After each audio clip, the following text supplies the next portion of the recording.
Hi, I'm Lori DePietro Standen, and welcome to the Plant Power Revolution. Today, I want to talk to you about leaky gut, and this is a hot topic right now. And what's weird to me about that is I have actually been talking about this for years and been doing talks and speeches about it for years and presentations, and now all of a sudden you see it coming up on your newsfeed on Facebook and in articles like it's a new thing. But this is actually something that has been going on for a really long time in our society. So I do want to explain to you what it is, what causes it, the myriad of symptoms and issues that you can see if you have leaky gut, and what you can do to heal it. So it is an actual diagnosis. It's not just some, phantom problem that some people get diagnosed with that isn't really a thing. So it is an actual problem, and really a big problem in our society. A lot of people know it, have it, and they don't know it. I had it and did not know it. And I was actually on Prilosec for 8 years. And so that's sort of a separate issue that I'll go into with PPIs. That was just exacerbating the problem. So what happens with our diet is that it's highly acidic. The standard American diet is almost all on the acid side of the acid-alkaline scale. So if you look at that scale, 0 being, pure acid, 0 to 1, and then you go to the other end, which is 14, that's alkaline. Our body pH wants to be around 7.4. That's where we want to be for optimum health, and your body's always trying to stay there. The problem is almost everything that we put into our bodies on the standard American diet is on the acid side, somewhere between around 3 and 5. So if you look at all of our processed foods, all of our pastries and cereals and breads, all of that stuff, all of our fast food, all of our dairy, all of our meat, our soda, our coffee, all of these things that go into our diet are somewhere between 3 and 5 on that acid scale. By contrast, all the fruits and vegetables are on the opposite side of the scale. Those are all alkaline. If you look at the standard American diet, we are about 70% processed foods and 25% meat and dairy. So that's why our diet is so heavily acidic, in addition to soda and coffee and energy drinks and all of that. So we aren't getting enough alkaline into our diet for nutrition and proper health, for fiber, for disease prevention, and also to keep our bodies at the pH that we need to stay at for optimum health. So especially if you look at something like dairy. Dairy is, one of the most acidic substances out there. If you look at mammals, breast milk of a human is on the most alkaline side, whereas dairy milk from a cow is one of the most acidic. So we're pouring acid into our body all the time, to the point where one of the main reasons we see so much osteoporosis in our country is because our dairy consumption is so high. So unlike what they're telling you, with got milk, because of the calcium, actually calcium is an acid reducer, and so any calcium that would be added to your body because of dairy is actually eaten up trying to neutralize all of the acidity in the dairy and in the rest of your diet. And when it can't accomplish that, it actually leaches calcium out of your bones, and that's when you start to see things like osteoporosis. So our diets are highly acidic. And what happens in your gut over time with a highly acidic diet is that it causes gut inflammation and mucus production. Those are the two main things it causes. So you start to see more allergies.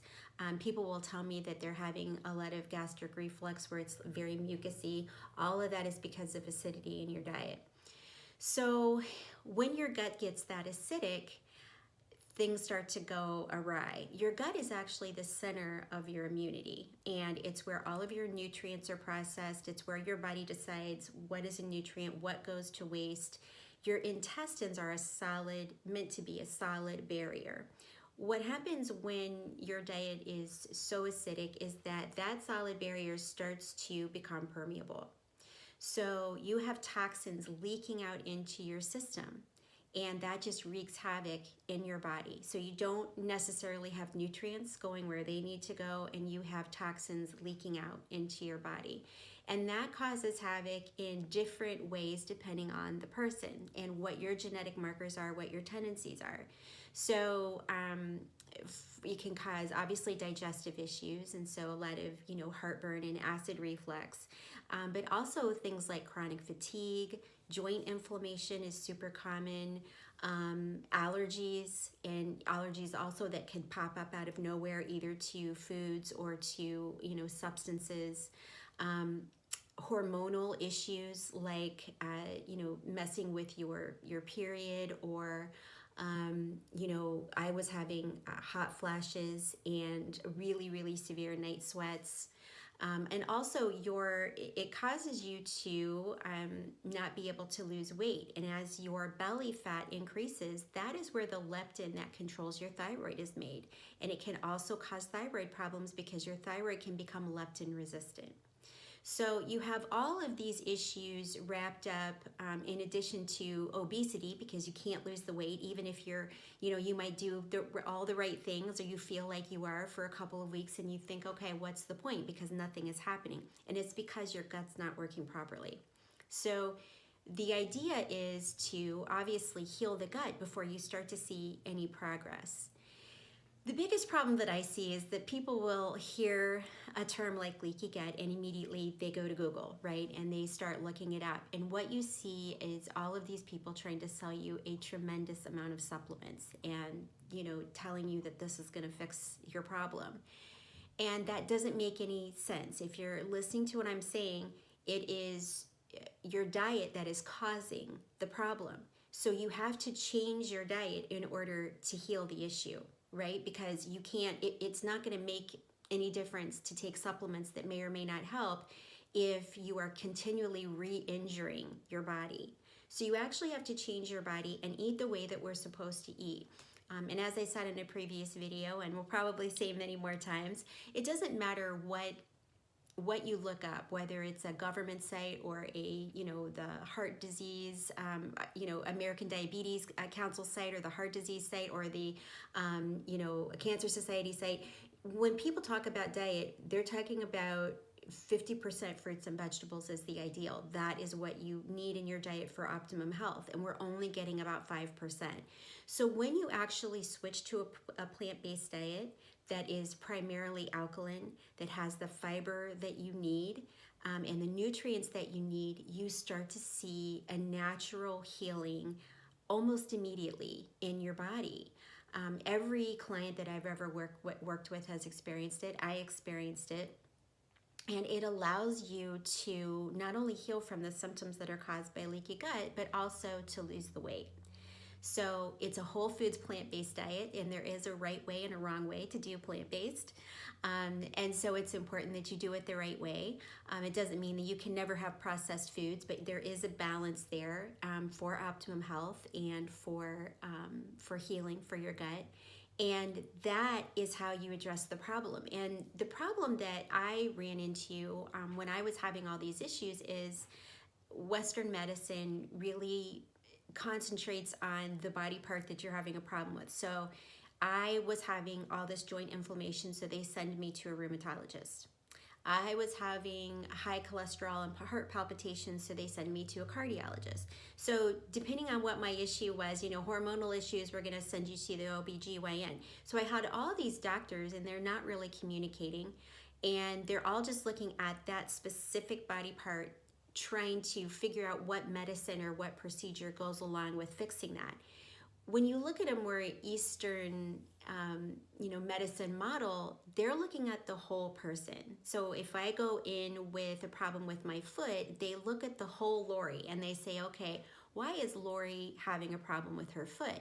Whereas here in the United States or other developed countries, then you will see, me getting a referral to a podiatrist if I have a foot problem, and that person will look at my foot.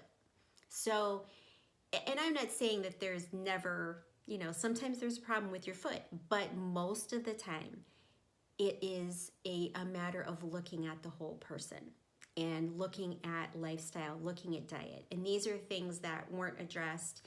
And actually, most physicians don't have sufficient training in our medical industry in the United States. A doctor can have up to 10 years of training before they start practicing, but less than a week of that is nutrition. It's mostly in medications, procedures, and that sort of thing. So when we're talking about lifestyle, it's a different animal, and it's not going to be fixed by supplements. It's something that you need to change your lifestyle. You need to change what you're eating in order to make a difference. But not only is it going to help you lose the weight, but it's the bloating and the heartburn and the sleeplessness and the joint inflammation and the hormonal issues. So many things that are caused by this, because again, the gut is the seat of the immunity, and that's also where your serotonin, most of your serotonin is made, and that's what keeps us on a level playing field with the rest of the world in terms of how you're feeling mentally and emotionally. So also I hear so many people who have adopted a whole foods plant-based diet talking about elevated mood and no more depression, or for me, it definitely meant a decrease in the amount of depression that I was feeling. So look at things the right way. Don't be fooled by people who are telling you that there is a quick fix to this and it comes in a pill. There is a pretty rapid fix to it, but it's called lifestyle change, and it's something that you can definitely do. I was someone who absolutely loved fast food. I loved McDonald's and Burger King and Wendy's, and I waited all year for the McRib. Like, I was hardcore. I really loved that stuff. I was a huge sweets eater. They knew my car at Dairy Queen and my order. I would sit in my car and eat a box of donuts and then throw the box away so no one would know. I mean, I've been there. This isn't a thing where I, started off always kind of being really careful with my diet. I did not have a good relationship with food, and I was addicted to food. But you can change your lifestyle, and there's a step-by-step process to do that. So if you are interested in hearing more about that, you can contact me about the Plant Power Revolution, but also join my free women's Facebook group. I have so much great information in there, and recipes and things floating around, daily inspiration. That's called the Inner Strength Army, and you can click in the description below this video if you want to join there. So thanks for tuning in, and if you have any questions, contact me. I'm Lori DePietro stand-in, and you are part of the Plant Power Revolution, so stay strong.